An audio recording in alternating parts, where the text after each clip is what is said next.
Mes amis, aujourd'hui c'est un jour historique pour le football africain parce que pendant que vous regardez cette vidéo, en ce moment même au Caire, en Égypte, dans les salons feutrés du Giza Palace Hotel, le comité exécutif de la Confédération africaine de football est réuni pour ce qui pourrait être la réunion la plus explosive de l'histoire de la CAF. Patrice Motsepe, le président, celui qui se dit garant de l'intégrité, de l'éthique, de la bonne gouvernance, celui-là même qui, le 18 mars dernier, s'est dit profondément déçu par les incidents de la finale de la CAN 2025. Ce même Patrice Motsepe est assis en ce moment au bout de la table du COMEX, entouré de ses vice-présidents, de ses conseillers, de ses alliés et de ses ennemis. Et croyez-moi, à la sortie de cette réunion, à 12h30, heure du Caire, soit 10h30 GMT, Patrice Motsepe va s'asseoir devant les caméras, devant les journalistes du monde entier, en direct sur CAF TV, et il va devoir répondre à la question que tout le continent se pose. Est-ce que la CAF va lâcher le Sénégal, oui ou non? Est-ce que Motsepe va confirmer le braquage?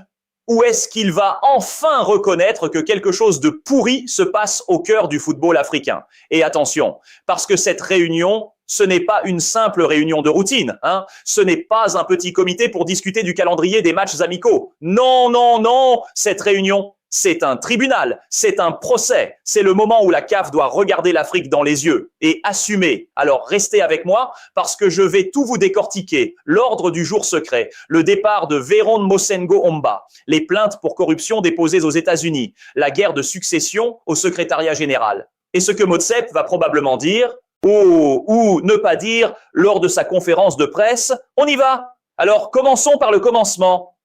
Parce que pour comprendre ce qui se passe aujourd'hui au Caire, il faut revenir à la source du problème. Le 17 mars 2026, il y a 12 jours à peine, le jury d'appel de la CAF a pris la décision la plus scandaleuse de l'histoire du football africain. Une décision qui a fait trembler tout le continent, du Sénégal au Cameroun, de la Côte d'Ivoire au Nigeria, du Gabon à la RDC. Le jury d'appel a décidé, tenez-vous bien, de retirer le titre de champion d'Afrique au Sénégal. Le Sénégal, l'équipe qui a gagné sur le terrain, l'équipe qui a arrêté le penalty de Brahim Diaz, l'équipe dont Pep Gueye a inscrit le but de la victoire en prolongation. Cette équipe-là, on lui a retiré son titre 2 mois après la finale. 2 mois, vous imaginez, vous gagnez un match, vous soulevez le trophée, vous rentrez chez vous en héros.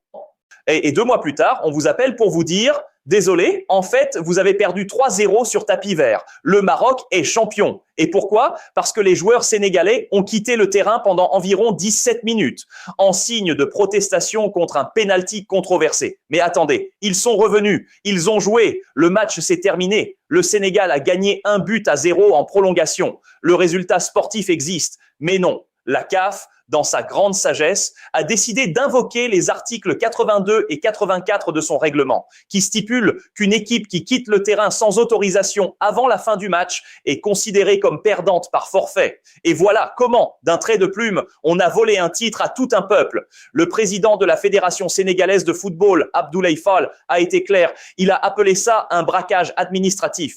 Le braquage le plus grossier et le plus unique de l'histoire du sport.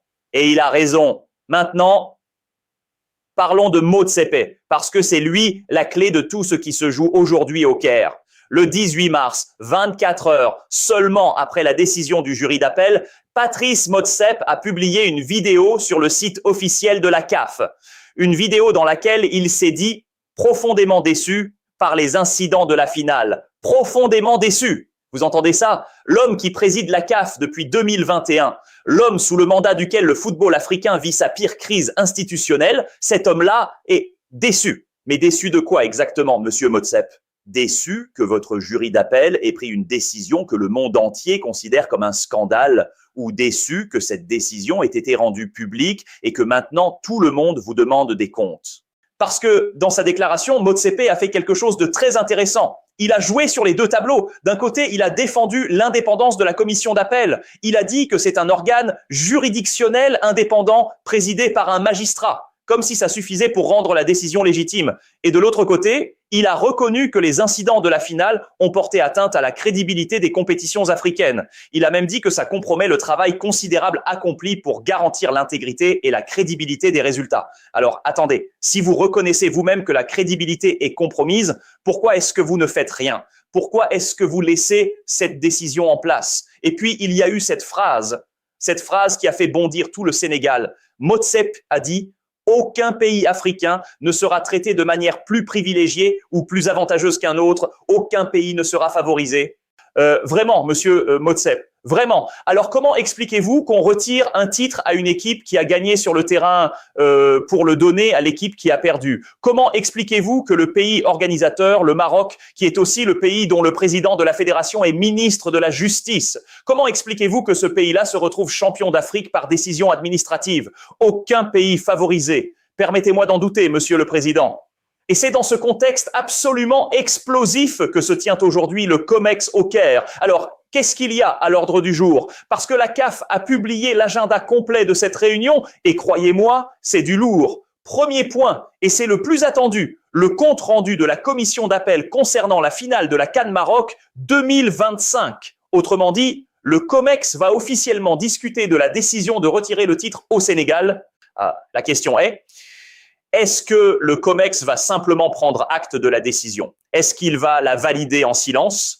Ou est-ce que certains membres vont oser se lever et dire « Stop, cette décision est une honte pour le football africain » parce qu'il faut le savoir, au sein même du COMEX, il y a des dissensions. Lors de la dernière réunion en février, à Dar es Salaam, en Tanzanie, des rumeurs persistantes ont fait état d'une fronde de plusieurs membres contre la direction actuelle, des présidents de fédérations qui ne cachent plus leur mécontentement, des voix qui s'élèvent pour dénoncer l'opacité des décisions. Alors oui, le président de la fédération ivoirienne, Yacine Idriss Diallo, a démenti avoir demandé le départ de qui que ce soit, mais entre nous, quand on publie un communiqué officiel pour démentir quelque chose que personne ne vous a officiellement accusé d'avoir dit, c'est que quelque chose se passe en coulisses. Deuxième point à l'ordre du jour. Waouh, les compétitions. La finale de la Total Energies CAF Confederation Cup 2026, le calendrier des compétitions pour la période 2026 à 2029, la CAN U17,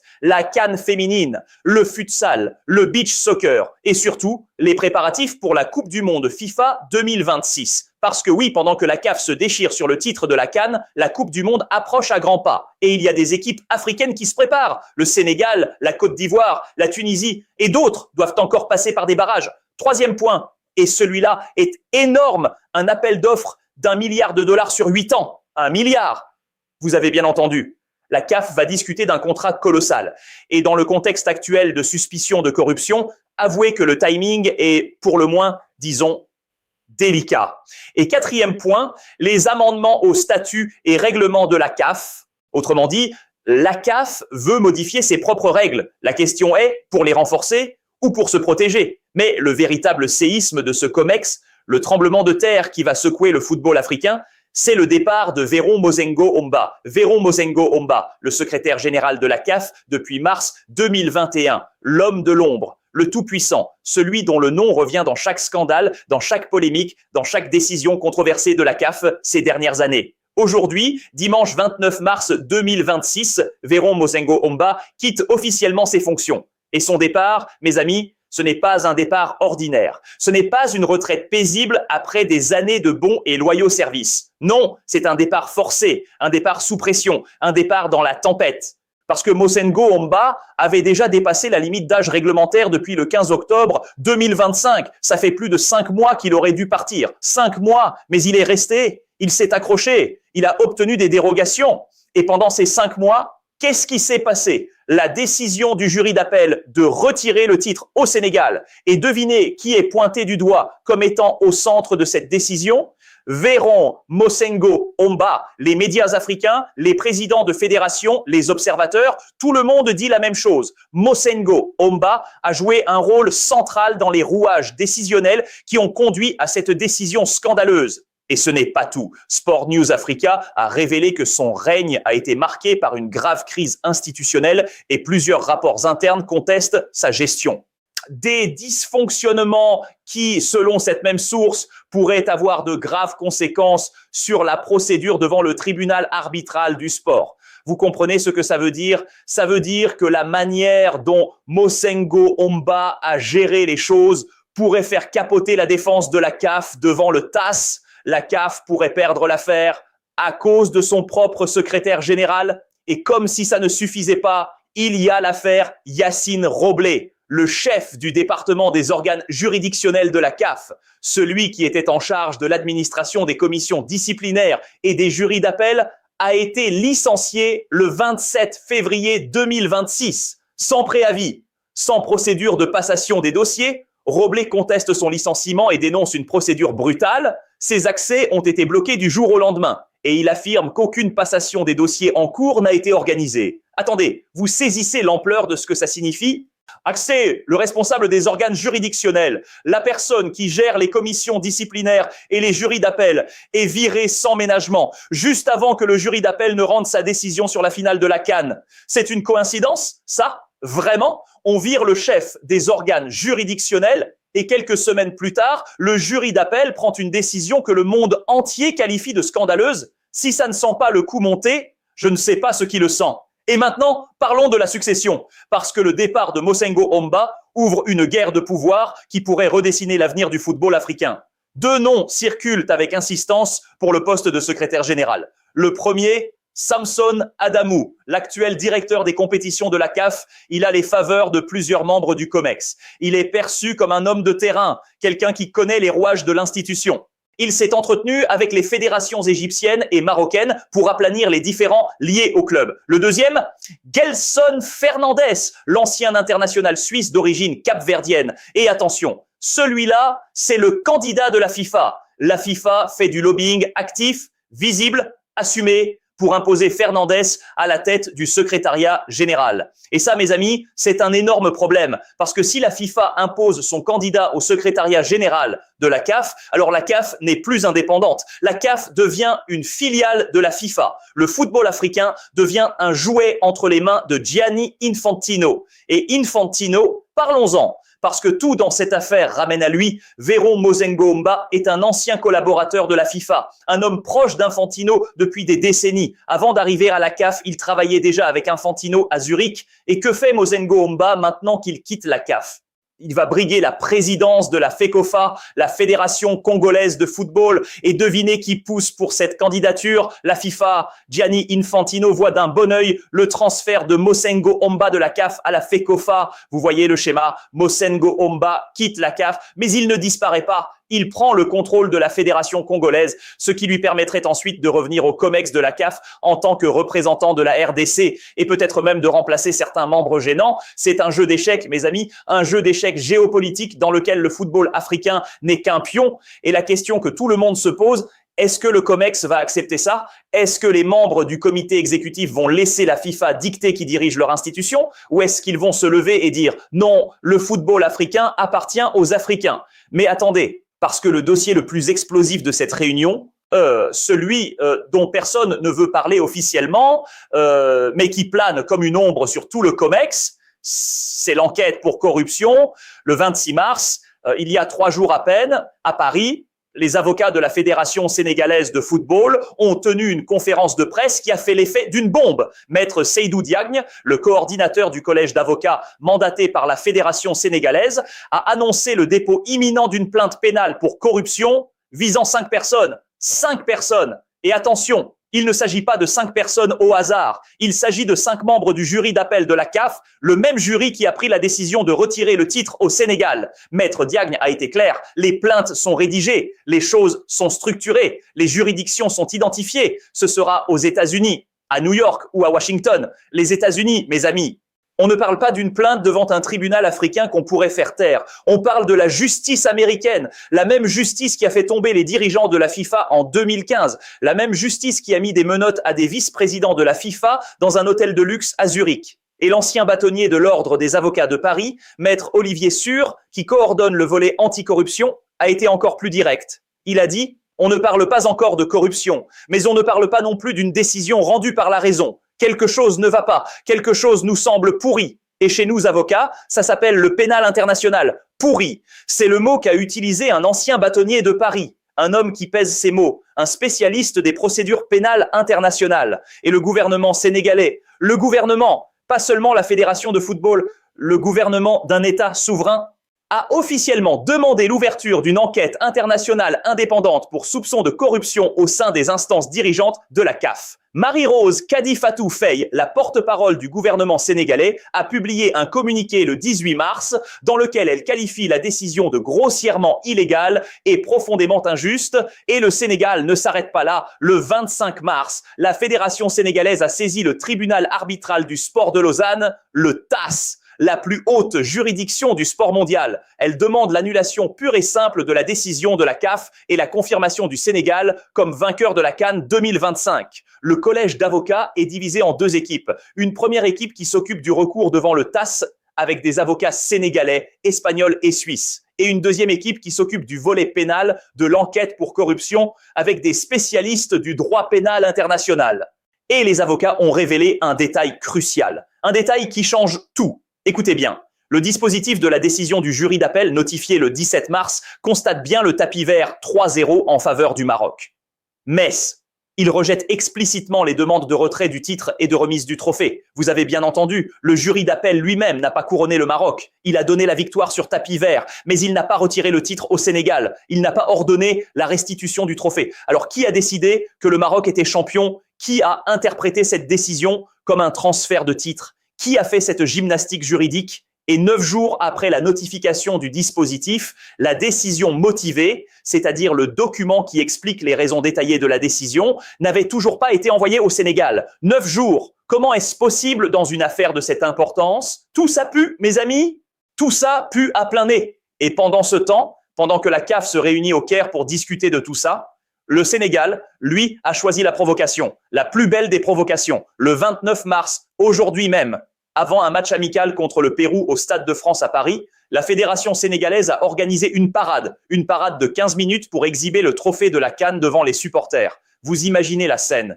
D'un côté du monde, au Caire, la CAF discute de comment valider le retrait du titre et de l'autre côté du monde, à Paris, les Lions de la Teranga défilent avec le trophée sous les acclamations de la diaspora. C'est un message puissant. Le Sénégal dit « Vous pouvez prendre vos décisions administratives, vous pouvez rédiger vos tapis verts, vous pouvez faire tout ce que vous voulez dans vos bureaux du Caire, mais le trophée est chez nous et il restera chez nous. » Et les avocats l'ont confirmé. Maître Diagne a précisé qu'à ce jour, aucune décision de la CAF ou de son jury d'appel n'exige de la Fédération sénégalaise de rendre les médailles ou de restituer le trophée. Le Sénégal est champion et il le restera jusqu'à ce qu'une juridiction légitime et indépendante en décide autrement. Alors maintenant, la grande question. Qu'est-ce que Motsepe va dire lors de sa conférence de presse? Je vais vous donner mon analyse. Et croyez-moi, ce n'est pas de la spéculation, c'est de la lecture politique. Scénario numéro 1, Motsepe joue la carte de l'apaisement. Il sort de la réunion, il s'assoit devant les caméras et il dit « Nous prenons acte de la situation. Nous respectons l'indépendance des organes juridictionnels. Nous attendons la décision du TAS et nous travaillerons à renforcer la gouvernance de la CAF. » En gros, il ne dit rien. Il botte en touche. Il gagne du temps. C'est le scénario le plus probable. Parce que c'est ce que Motsepe fait depuis le début de cette crise. Il parle de réformes, il promet des améliorations, mais concrètement, il ne fait rien. Scénario numéro 2. Motsepe lâche Mosengo Omba. Il officialise le départ du secrétaire général, il annonce son remplaçant et il essaie de faire passer le message que le problème, c'était Mosengo Omba, pas la CAF, que les dysfonctionnements étaient dus à un homme, pas au système, c'est le scénario du bouc émissaire. On sacrifie Mosengo Omba pour sauver le reste, on jette l'ancien secrétaire général en pâture à l'opinion publique en espérant que ça suffise à calmer la tempête. Mais attention, si Motsepe choisit ce scénario, il doit répondre à une question. Si Mosengo Omba était le problème, alors pourquoi l'avez-vous gardé aussi longtemps? Pourquoi lui avez-vous accordé des dérogations pour rester au-delà de la limite d'âge? Pourquoi ne l'avez-vous pas remplacé en octobre 2025 quand il aurait dû partir? Scénario numéro 3. Et c'est le scénario que tout le monde espère, mais que personne n'attend vraiment. Motsepe annonce une remise en question. Il reconnaît que la décision du jury d'appel pose problème. Il suspend les effets de la décision en attendant le verdict du TAS. Il annonce des réformes structurelles profondes. Ce serait le scénario du courage, le scénario de la vérité. Mais soyons honnêtes. Est-ce que quelqu'un croit vraiment que Patrice Motsepe, le milliardaire sud-africain qui doit une partie de sa position à ses alliances avec la FIFA et avec certains pays du continent, est-ce que quelqu'un croit vraiment qu'il va se mettre à dos le Maroc et Infantino? Moi, je ne le crois pas une seconde. Et il y a un dernier dossier dont personne ne parle, mais qui pourrait tout changer, l'enquête américaine, parce que oui, mes amis, les juridictions américaines s'intéressent à la CAF. Et quand les Américains s'intéressent au football, ça ne finit jamais bien pour les dirigeants corrompus. Rappelez-vous, 2015, le FIFA Gate, le FBI a débarqué dans un hôtel de luxe à Zurich et a arrêté des dirigeants de la FIFA en pyjama, des vice-présidents, des membres du comité exécutif, des gens qui se croyaient intouchables. Et aujourd'hui, le Sénégal prépare des plaintes pour corruption devant les juridictions de New York ou Washington, contre 5 membres du jury d'appel, avec un pool d'avocats internationaux spécialisés en droit pénal international. La question n'est plus de savoir si la justice va s'intéresser à cette affaire, la question est de savoir quand. Et croyez-moi, les 5 personnes visées par ces plaintes, elles savent qui elles sont. Elles savent que le Sénégal ne plaisante pas. Elles savent que quand un État souverain, avec le soutien de son gouvernement, dépose une plainte pour corruption devant la justice américaine, les choses peuvent aller très vite et très loin. Le président de la Fédération sénégalaise a parlé d'une croisade morale et légale. Il a dit que le Sénégal userait de toutes les voies de recours appropriées, y compris devant les instances juridictionnelles internationales compétentes. Toutes les voies de recours, vous entendez ça? Ça veut dire le TASS, la justice américaine, et peut-être même d'autres juridictions qu'on ne connaît pas encore. Mes amis, le football africain est à un carrefour. D'un côté, il y a la CAF de Motsepe, de Mosengo Omba et de Lekja, une CAF gangrenée par les conflits d'intérêts, les décisions opaques et les soupçons de corruption. Une CAF qui retire des titres aux équipes qui gagnent sur le terrain. Une CAF qui est devenue, aux yeux de nombreux Africains, le symbole de tout ce qui ne va pas dans la gouvernance du sport africain. De l'autre côté, il y a le peuple, les supporters, les joueurs, les fédérations qui en ont assez, le Sénégal qui se bat, les avocats internationaux qui préparent des plaintes, la justice américaine qui pourrait bientôt entrer en jeu. Aujourd'hui, au Caire, Patrice Motsepe va prendre la parole. Et ce qu'il dira ou ne dira pas déterminera la direction que prend le football africain pour les années à venir. Est-ce que la CAF va s'auto-réformer? Est-ce que Motsepe va avoir le courage de reconnaître les erreurs? Est-ce que le départ de Mosengo Omba va être le début d'un vrai changement? Ou juste un changement de visage sans changement de méthode? Ou est-ce que la CAF va continuer comme avant, business as usual, les mêmes pratiques, les mêmes réseaux, les mêmes décisions prises dans l'ombre? Moi, je vais vous dire ce que je pense et vous pouvez me traiter de pessimiste si vous voulez. Je pense que Motsepe va sortir de cette conférence de presse avec le même discours creux qu'il tient depuis le 18 mars. Je pense qu'il va parler d'indépendance des organes juridictionnels, de réformes à venir, de standards élevés. Il va dire les bons mots, mais il ne va rien faire de concret. Et le vrai changement, s'il doit venir, il ne viendra pas de la CAF, il viendra du TASS. Il viendra de la justice américaine, il viendra de la pression des peuples africains qui en ont assez qu'on se moque d'eux. Parce que le football, le vrai football, celui qui se joue sur le terrain, celui qui fait vibrer des millions d'Africains, ce football-là ne mérite pas d'être gouverné par des gens qui prennent des décisions dans des hôtels de luxe au Caire pendant que les joueurs mouillent le maillot sur la pelouse. Alors maintenant, à vous de me dire où.